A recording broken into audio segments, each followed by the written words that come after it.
देख रहे हैं वन लाइव। यहाँ पर एक साथी हमारे साथ मौजूद है जो कि वारिसनगर प्रखंड कार्यालय पर आए हुए हैं और इनसे बातचीत करेंगे कि क्या कुछ इनको समस्या है। उन्हीं अपनी समस्या को बताने के लिए जो है हमसे से कह रहे थे कि धान की खरीदारी पर कहीं ना कहीं जिला अधिकारी का पिछले दिनों में जो है उनका जो है सर्वेक्षण हुआ था। उसके बाद जो है वहाँ कहा गया था कि धान उचित मूल्य पर खरीदी जाए और धान की जो है भुगतान 48 घंटे और 72 घंटे के अंदर में कहीं ना कहीं कही गई थी कि उनकी भुगतान कर दी जाए। उसके बावजूद भी यहाँ जो है इनके द्वारा यह शिकायत आ रहा है कि धान की खरीदारी कहीं नहीं हो रही है और उसके बाद वारिसनगर प्रखंड के किसी भी मतलब पैक्सों में धान की खरीदारी नहीं हो रही है और जिससे किसान परेशान है। कहीं ना कहीं बिचौलियों के हाथों धान 1200 रुपये कुंटल या फिर 1100 रुपये कुंटल बेचने को मजबूर है। यही समस्या को लेकर ये आए हुए हैं। पहले तो क्या नाम हो गया आपका? मेरा नाम दसाई कुमार चौधरी है। दसाई चौधरी है। जी जी। कहाँ घर हो गया आपका? घर हो गया मेरा भादो घाट, बसंतपुर अमनी पंचायत है। जी जी। तो आपका जो धान की बात कह रहे हैं, क्या कुछ मामला है?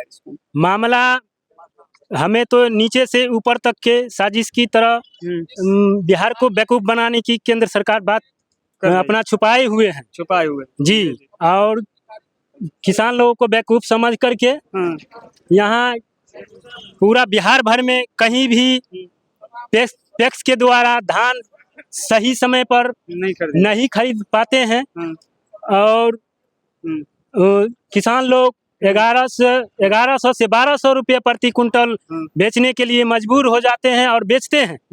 बिचौलियों के हाथों बेचना पड़ता है और किसान लोग रोते नहीं है, लेकिन हर दशा खराब है यहाँ का। अच्छा, एक बात बताइए कि आपका घर हो गया भादो में और भादोपुर के बसंतपुर रमनी पंचायत के पैक्स जो पैक्स अध्यक्ष है और पैक्स कार्यालय जो उसका होता है, तो वहाँ पे धान की खरीदारी हो रही है?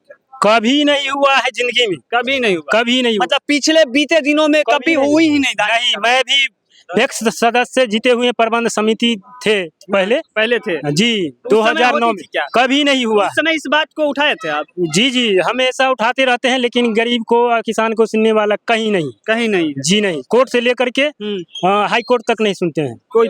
मतलब कि कहने का मतलब है कि आपने जब आप पैक्स में सदस्य थे उसके बावजूद भी आपने उस बात को उठाने की प्रयास किया था, जिसके बावजूद भी कहीं ना कहीं पैक्स के द्वारा धान की खरीदारी नहीं हुई भादो गाँव के बसंतपुर रमनी पंचायत के पैक्स में। जी जी जी, इस तरह की बात है। पूरा प्रखंड में नहीं हो रहा है। वारिसनगर में कहीं भी हम चारू कैती जांच किए हैं, कहीं भी नहीं लेते हैं जी धान। तो बाकी आप लोग क्या सोचते हैं इस मामले को लेकर? क्योंकि जिला अधिकारी के द्वारा औचक निरीक्षण किया गया था कुछ दिनों पहले, पैक्स के जो मेन गोडाउनों का सर्वेक्षण किया गया था और देखा गया था कि धान की खरीदारी हो रही है कि नहीं, उचित मूल्य पर हो रही है कि नहीं, किसानों को समय पर पैसा मिल रही है कि नहीं, सरकारी मापदंडों के हिसाब से जो है उसकी नमी चेक की जा रही है कि नहीं, उसकी भंडारण सही से हो रही है कि नहीं। उसके बावजूद कहीं ना कहीं वारिसनगर प्रखंड अंतर्गत जो है बसंतपुर रमनी पंचायत की यह समस्या सामने आ रही है। आगे के समाचार के लिए वन लाइव के साथ जुड़े रहे। मैं विक्की, नमस्कार।